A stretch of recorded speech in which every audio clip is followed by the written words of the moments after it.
Hello and welcome to another Atypical Philosopher video with myself, Jonathan M.S. Pierce. This is a Ukraine War Update Extra, the juicy nuggets to get your teeth into to give you a greater contextual understanding of the Ukraine war and conflict.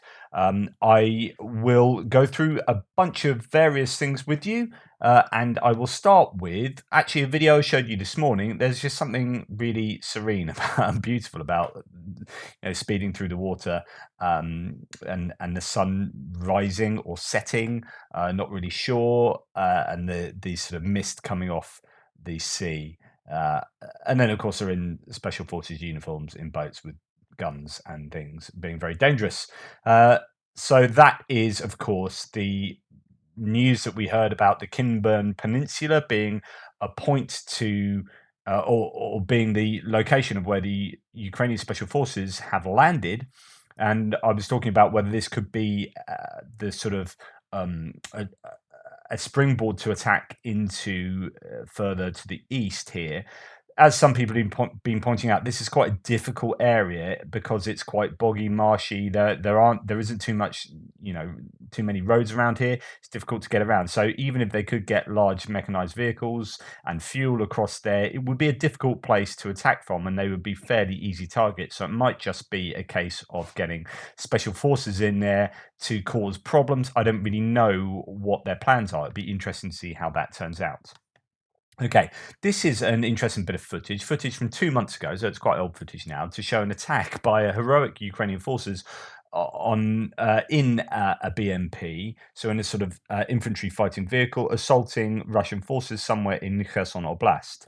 Russians can be seen fleeing when the Ukrainians arrive. It's just quite interesting to see the opposition run away and see. Um, well, just have a little look here. So we've got the Russians are pretty much entrenched in these positions. They're dug in here. This is the other side of a kind of drainage channel, and they are walking about here doing their stuff. But then down this road, a BMP is charging, and in fact, it looks like a mine goes off next to it rather than ATGM. I'm not sure. It looks like it triggers a mine, but it's probably going too fast for the mine to hit it. There, sort of goes off there. I don't know. It could be someone standing there, but they've completely missed. So my guess is that's a mine. Anyway, these guys, there won't be too many of them compared to actually the number who you end up seeing around here. So actually, these guys are outnumbered. They charge in. They're obviously getting small arms fire. They get off their vehicle. They seem fairly well equipped. And these guys here, no, I'm not sure whether they're. Yeah, no, they're all right. Um, but there's quite a lot of people here. They're dug in. Here are these guys, fewer of them, attacking. And already these guys are thinking, oh, goodness, maybe it's because they can't see how many people are the other side. And you've got some a grenade or something was thrown there. The Ukrainian took that, but actually escaped. But his ears would have been ringing. And then you see all of these guys just suddenly run away. Uh, when in reality, they should have been able to completely overcome this force. I mean, the infantry fighting vehicle isn't even pointing in the right direction, can't use its gun. And these guys then run away. I don't know if there's some activity coming from down here, though, as well. There seemed to be something firing off there. But anyway, just an interesting bit of footage of these Ukrainians completely chasing the Russians away. Quite astonishing, really. Locals in Kremina report. So, just to remind you, Kremina is up here. This is our war map and map. Kremina is this city or large town just to the west of Rubizhne, Severodonetsk, and Lysychansk. So, what's going on in Kremina? Well, locals in Kremina report that Russians brought a monument to Lenin and are already installing it. Well, you think, okay, that's part of the propaganda thing. That's maybe something for them to do, but their priorities are all wrong here. Meanwhile, the city remains without gas, water, and electricity. Priorities. It just goes to show what this isn't about the people. This is again, it's about concentrating on these little things and seeing what they reflect. So this looks to me like the Russians have no interest in the actual lives of the people that they are hoping to control. They don't seem to want to win the hearts and minds. Well, how can you run a country? How can you run all of these areas if you don't really give a damn about whether they're living or dying, sort of living comfortably? You don't care about these things. You care about putting up statues to Lenin to show some kind of authoritarian positioning and some kind of sense of identity, but you are enforcing that on others rather than actually looking after their well-being. So I think that's really interesting. Okay, now Russian forces are withdrawing missiles for the S-300 and 400 SAM systems from Belarus. I, I don't know exactly what that means, other than to me, possibly they are taking the missiles rather than the systems. I guess if that can be. I mean, that's just someone tweeting that, right? But if they're doing that, so we heard previously that they've taken surface-to-air missile systems away from St. Petersburg and up near the Finnish border. That is your prime part of Russia that is been historically defended very well for fear of NATO attacks, and they've brought some of those systems down and put them in Ukraine because they're running out of these surface-to-air missile systems, and now they're pulling missiles from Belarus. It arguably means that they don't that I guess they need them. They are running out of them. That's why they're pulling them from Belarus. And B, they don't think Belarus will be attacked. And of course, Belarus won't be attacked. This is all about Ukraine. So anyway, I think that's an interesting sort of reflective move of the Russians there. Finally, footage has appeared from Chornobaivka airport. So the Ukrainians bombed this airport over 50 times during its occupation. Now it's back in the Ukrainian hands again. Lots of equipment is seen, mostly burned and inoperable. This is that airport down near Kherson that was, as it says there, bombed over and over and over. And then the Russians kept refilling it with equipment, and then it'd be bombed again, refilled, bombed again, so on and so forth, and so on and on it went, so such that there were memes made of it. Well, this is really interesting footage of the airport to show the amount of equipment that looks to be there. I mean, it's just loads of burnt out stuff, things that have been bombed. A lot of damaged equipment would have been taken away to be repaired if it could be. But this is the airport where they were hoping to find lots of stuff. There were examples of a lot of helicopters taken out there, and that's why we saw an uptick in the helicopter losses on the stats. Just all over the shot, bits and pieces. That looks like that's part of a radar system.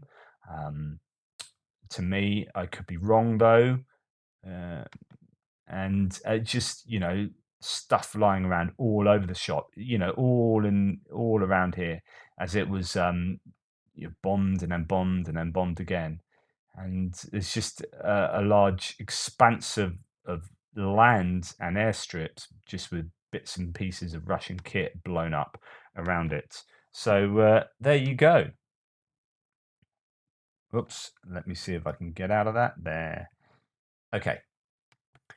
Then there's this news out that Sergey Lavrov, just going to the G20 meeting in Indonesia, has been taken to hospital. Sick or not, Russia's foreign minister has been taken to hospital in Indonesia, according to local officials, who say he's suffering from a heart complaint.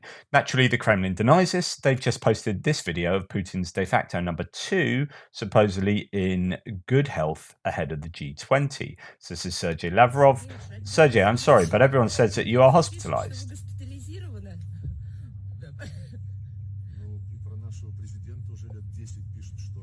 Well, about our president for 10 years, they write that he's sick. This is such a game that is not new in politics. Вот что бы вы хотели передать тем западным журналистам, а это в основном, я читаю именно западные журналисты, которые пишут, что все, Лавров госпитализирован, получаем огромное, кстати говоря, количество сообщений от российских граждан, что случилось, чтобы вы западным журналистам... What happened? Well, Western journalists should be honest, write the truth more often, and not limit themselves to their reports from one point of view, which they broadcast on all issues where the Russian Federation, which is ignored, is involved in one way or another. So, говорить. I mean, this is obviously very staged. Uh, if local officials are saying he went to hospital, it's not Western journalists. But there you go. Since then, Russia admits that Lavrov was in hospital, but is now back at his hotel. Okay, does that render that just complete nonsense or whatever? This video is so staged, as if Lavrov would sit at a table outside and is caught by surprise with a camera interview. He takes a chance to spout even more propaganda. Meanwhile, uh, Zelenskyy is in or has been visiting Kherson, which is fantastic. He's so good at managing the PR for Ukraine and for his government, and he does the going to the people, going to the troops in a way that Russia just doesn't. And he wins the social media war. He wins the war of hearts and minds easily, um, just almost without thinking. Okay, let's go on to something here that I think is super important. Now, here's a meme, right? The priorities. Uh, uh, the idea that Zelensky's, Vladimir Zelensky's jacket is worth $237. Putin's jacket is worth $23,900. And then you look at the equipment that the Ukrainian army has, and I often talk about this, and the equipment the Russians have. And you think, okay, what's going wrong here? This is obviously a meme, but it's reflective of the idea that there's an awful lot of money up here. How much of it gets to down here? Now, yes, Ukraine does have a problem with corruption, but they do a better job of kitting out their soldiers. Obviously, they have a lot of help from the West, but Russia has piled in literally trillions of rubles over the last decade or so into their armed forces. Why have they failed so much? Well, Perrin here, well worth watching this video. This and interestingly, just to pat myself on the back, so much of what he said is what I've been talking about before. I played you an interview with Justin Bronk talking about exactly this, which is how reports get distorted as they go up the hierarchical chain. And if you have bad information, you make bad decisions. They are continually making bad decisions because they have bad information. And why do they have bad information? Why is there all this corruption? Well, it's because of something called vranyo, which is this term that is used by Perrin in this video to discuss this form of lying that is rife in Russian politics. Okay, so this vranyo, it's the wrong part now. It was at exactly the right part. So Vranyo, Vranyo, a culture of lies. And what we have here is this word. So, and I'm not going to talk for a long time about this because I'm actually going to do a video mentioning this at a later point. So, Russian has some very neat features compared to English. So, they have loads of words for loads of different things, perhaps more so than English in certain contexts. The negation of truth versus the purpose and nature sitting behind a lie. These two ideas about what lies you might be telling and how you might be telling them and why give you different words. And they have this word vranyo, which is to kind of talk about this idea of empty BS, but often with a purpose. You know I'm BSing. I know you know I'm BSing, but you go with it anyway, and I deliver it with a straight face. So when you are a Russian commander and you're receiving a report of someone below you on whether this training has been done, right? This report comes to you and you know it's BS, right? And you look at it and you know it's BS. They know it's BS. They know that you know it's BS, but you stamp it anyway. And then you then inflate that report as it goes up the chain. They know it's BS. You know it's BS. They know that you know it's BS, blah, blah, blah. And this goes on. And until you have this whole network of BS and lies, and effectively corruption as well. And everyone knows it's going on, but everyone just turns a blind eye and gives it the rubber stamp. And in the end, you have an armed force that is not well enough kitted out. You have an armed force that is producing statistics that are not correct, that is not training its troops correctly, that is not spending the money on proper training and ammunition for training, so on and so forth. On and on this goes until you go to war and the whole thing crumbles. And it crumbles because the whole thing is just a network of lies and BS and corruption. And so Perrin does a really good video on this that's well worth watching. But yeah, it's good, hour and 5 minutes. But yeah, excellent stuff. Okay, let's move just quickly on. So I keep talking about this, and here's another example, and I want to just highlight a comment from someone in the comments thread that talks about this. So this is how much of a mess the Russians leave. So for the environmental pollution alone, says this person, the Russian invaders deserve severe punishment. And I say this is reflective of their, command and control structures and the organization of their units and their orderly fashion. This, to me, represents just non-existent command, non-existent respect, and just a complete breakdown in what you would expect of a well-trained, well-disciplined fighting force. This is just not, that's not that. Okay, so this is all reflective of the minds of the fighters. And then you get, so Tara English, really astute comment here, is every time I see one of those Russian camps, it reminds me of how, starting when I was very young, even in the US military, there was an expectation of the neatness that soldiers had to meet. I'll never forget the saying of, I better be able to bounce a quarter off that bunk. It started at the very, I should have done that in American accent, obviously. It started at the very beginning of basic training for them because it is fundamental to being able to be efficient in all duties. And this is what I was saying. If you live neatly and organized, you will perform in the same manner, raising your ability to succeed at whatever you do. And that is really, really important and exactly what I've been trying to say about. I show these not to just show you how messy Russian troops are. I mean, so what? It's what this reflects and what this tells you about them as a fighting force. Okay, then I've talked to you previously about ammo dumps being found in Kherson and how important ammo is compared to actually finding maybe working bits of kit like an SPG or a tank or this or that. Actually, they really need ammo to work to use in their old Soviet era equipment, and they are finding these sort of ammo dumps fairly frequently, and this is really, really important for them going forward. So just some examples of that here, and the sorts of goodies, the sorts of bounty that they are finding, that their troops elsewhere in on the front lines will be super pleased to get hold of. Look at the size of these sort of rounds. But there you go. Anyway, so yeah, those ammo finds are particularly important. And then you get, so here's another. This is a Grad rocket or Smirch or Urigan or whatever. These are the rockets you can fire in those MRS systems, MRLS systems.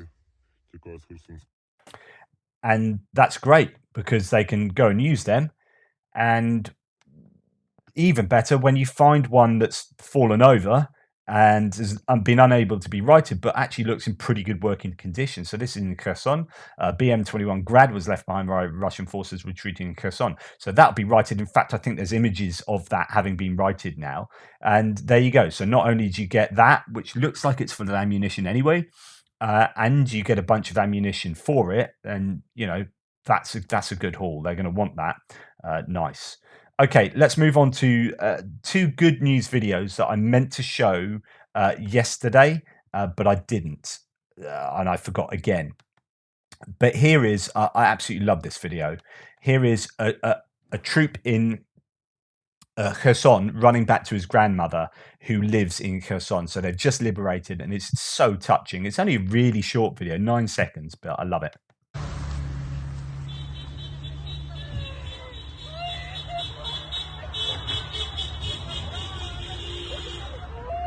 God, brings tears to me eyes.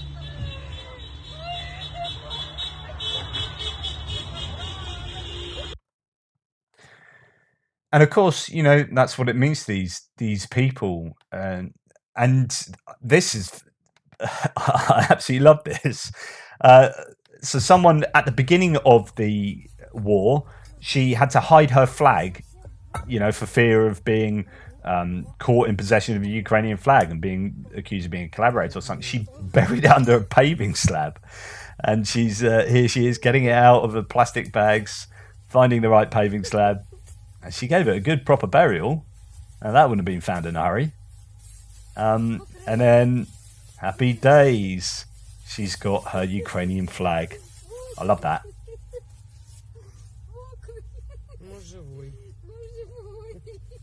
She's happy about that. Super happy. Excellent. Gets it the right way round. Always important. There you go. Well done, you. Good stuff. So, and feels free to talk about that. Yesterday, I got absolutely slammed by a bunch of you for talking about politics and for talking about. I was talking about fascism, and I was not so much talking about like what fascism is, but actually the foundation pillars upon which it is built. Okay. It's how you get there, the mechanisms you use to get there. And I said, please watch this. Don't. And I predicted how people will react, and a lot of people reacted in the way I predicted, which is to attack me and not to really deal with the content of what I said. Some people did. Some people were more nuanced, but a lot of people who attacked me appeared not to have actually listened to the things I was saying. So I was accused of having fake news, and I was like, actually, that's one of the things I was talking about. There seemed to be the backfire effect, which is entrenching in your original position even more without taking on board this kind of data that was being presented. And and I thought as a shame, because there's an opportunity there to just hear maybe an alternate view to your own. And I know it's difficult. You know, people watching war videos like this are going to be all along the political spectrum. And so I just wanted to talk about the political spectrum. I'm not really going to talk about like what I was talking about before, but I just want to explain the political spectrum and how you might understand it or see it. So there are different ways of seeing the political spectrum. I actually don't like the linear spectrum. I think something like this, the political compass, is better, where you get, oops, no, I didn't really want to do that, where you get this idea of operating on a quadrant rather than a single linear spectrum. So you have authoritarian to libertarian, and then economic left to economic right, and then that can be given other titles and whatnot. And there are different ways of interpreting that. And again, you can see this built up in other ways. In fact, one of my mates who used to write for me, Alan Duval, used to write for me at Atypical Philosopher, back at Pathos, and then a little bit when a bit at Only Sky as well. He's a psychologist who has done work on this, and he's produced his own model, based on a guy called Schwartz, called the Duval-Schwartz model, which is even more. It's much more complicated, but it's much more accurate. It's a really well thought out model. This is one of his pieces he did for me on moral epistemology. But this is a study of knowledge and truth. So this is his interpretation or his model of how to understand where you might sit on the political spectrum, for want of better words. So let me give you a really quick example of one of the contradictions in the left-right spectrum, this kind of linear understanding, which I don't think works, and it doesn't work for this reason. So people on the left will say, when the economy is being discussed, that the government should heavily regulate, there should be workers' rights, there should be environmental regulation, should be super heavily regulated, and at the very extreme, it becomes like a command economy, where the government is strategically planning everything. And then on the right, you have arguably a more kind of libertarian approach, but again, is this a horseshoe where it all comes around, whatever. But this is where the free market should be dictating everything, and it should not be regulated, and you should allow the corporations and the individuals to determine X, Y, and Z. And that's a difference there. And yet, in the personal, social, sexual domain, the left says, hey, you can sleep with whoever you want. You should have bodily autonomy, and you can do what you want with your own body and have your rights over that. And you can love who you want and all that kind of stuff. Marry who you want, blah, blah, blah. And then the right say, actually, no, you can't do that. You can't love who you want. You can't have sex with who you want in your own bedroom. You can't X, Y, and Z. And so what happens is the right accuse the left of interfering in the economic domain, and the left accuse the right of interfering in the social, personal, sexual domain. and it's very interesting. It's like, oh look, isn't government overreaching? Well, actually, they're saying no. You should be able to do what you like in that social domain on the left, but on the right, they're saying no, free market. You can do what you like economically, but you can't sleep with who you like, and all that kind of stuff. So I think that's just a really nice example of how this linear continuum doesn't really take into account those differences, and that's why you're probably better off having this, where you have the authoritarian versus libertarian, and an economic left versus economic right. That better explains that issue I've just talked about, but the continuum fails to explain it. But we're mainly going to be talking about this single linear continuum as we go forward, because that's what people were discussing. That's how they were discussing it yesterday. If we are going to talk about a left to right continuum like this, what I was saying yesterday, right, is I was talking about fascism, which sits all the way over here, right? And in order to get to fascism, you have to go, if you're starting in the center, for example, you have to go through all these positions. So there would have been an awful lot of people yesterday who were sitting somewhere on the right, right? And I'm not having a go at that at all. Like I sit somewhere probably about here, right? Now, what I'm doing, I wasn't even really criticizing fascism. I was talking about the mechanisms that were used to get you to fascism. Okay, so the actual, like, the techniques or the tools that fascist leaders might use to get you to this position at the end. Now, if you are here, you have to have gone through these positions to get here, right? So anyone who sits there, if I'm attacking here, there are going to be elements of them that I am, by implication, like attacking or talking about or trying to explain. And what happened is people got very defensive because they might be sitting on the right. And I was like linking aspects of fascism to particular leaders that they like on the right. And they think because I'm attacking here, I'm therefore attacking them. And we're getting quite defensive rather than, okay, let's listen to what he has to say. Let's, with an open mind, deal with some of the data points he's talking about, or some of the model of the foundations of fascism he's talking about, and seeing whether they hold. And anyway, I just wanted to talk about that and just say I realised that it was going to make about half my listeners and viewers get annoyed, right? Because politics, and that annoys people. But you know, these are kind of fairly accepted definitions of fascism that I used yesterday. I pulled up the Wikipedia definition. Someone called me out on that. It's like, you need to know how to use Wikipedia. You need to go to the sources of that first paragraph, which were the Encyclopedia Britannica, the Merriam-Webster Dictionary. So these are fairly, like, pretty standard definitions of fascism, plus about 6 other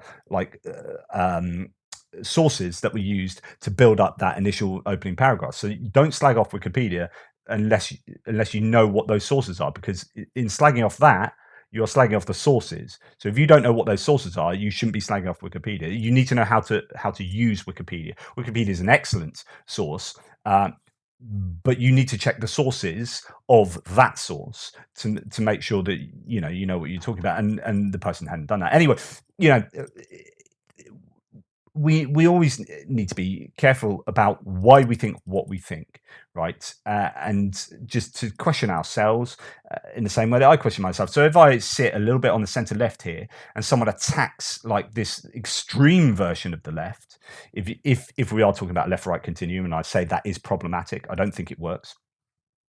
But if you are going to go with that, then if someone attacks someone over here, or some ideas over here, then there will be elements of those ideas that I hold to, even if not in the extreme version, or even if it's slightly more nuanced. And so therefore, attacking something over here can be a form of attack on me. But I should be able to say, well, actually, no, yeah, I agree with you in attacking these elements over there, because I'm not all the way over there. So I need to take a nuanced approach to that. In the same way that if you're here or here or here, that isn't over here, right? So in attacking over here, there will be elements of your belief system that might be under the microscope, but you need to have a look at it in a nuanced fashion, because by attacking this doesn't necessarily mean I'm completely attacking the positions along that continuum there. There'll be elements of those positions, or and the more extreme versions of those positions. Um, but yeah, so I was, I knew what was going to happen yesterday in that thread on my piece on fascism, and it happened, and I was just a little bit disappointed that people actually failed to deal with the 10 pillars of fascism, which was basically the whole point of that. Was, here are the 10 pillars of fascism, this is what Russia's doing, and we've seen it in Hungary, and we've seen it in the UK in parts, and we've seen it in America in parts, right? But everyone like jumped on that because I mentioned the T word, uh, and therefore it became this thing. It's like, but no one actually dealt with those 10 points. It's like, okay, so you're not really listening to what I'm saying there. You need to listen to what I'm saying to have a go at what I'm saying, rather than have a go at me and have a go at this like version of politics that you think I'm talking about. No, I'm talking about these 10 pillars of fascism and how you get to fascism. Literally, the book I was referring to was How Fascism Works, how that idea is allowed to materialize by using these 10 mechanisms. And because we've seen them elsewhere, it means that we can draw some kind of parallels in certain ways, but it won't be exact parallels. Disagree with me, but disagree with me in what I'm saying and why that is wrong. So that'll put that to bed, hopefully, and I didn't even mention the T word other than to say the T word.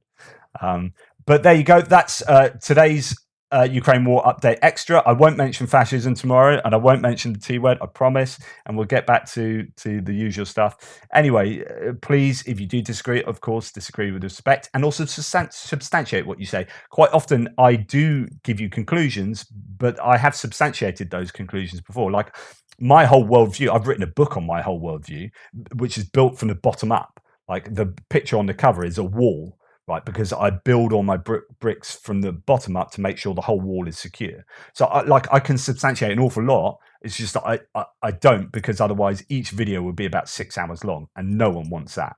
But I have written on all the topics broadly that I talk about to differing degrees. So it's not like I'm pulling stuff out of my posterior. And when I do refer to things like in a fascism case, I'm referring to pretty established academic positions, and there you go. So but feel free to disagree. Anyway, thank you so much for your support. Toodle pips, and do continue to hang out, even if you do massively disagree with my politics. It's a good place to have these discussions, and hopefully we can have these discussions respectfully, even if we do disagree. I will speak to you tomorrow, and thank you all for your support, and thank you for the members and those who share, like, subscribe, and please remember, hit that bell, question everything, particularly yourselves.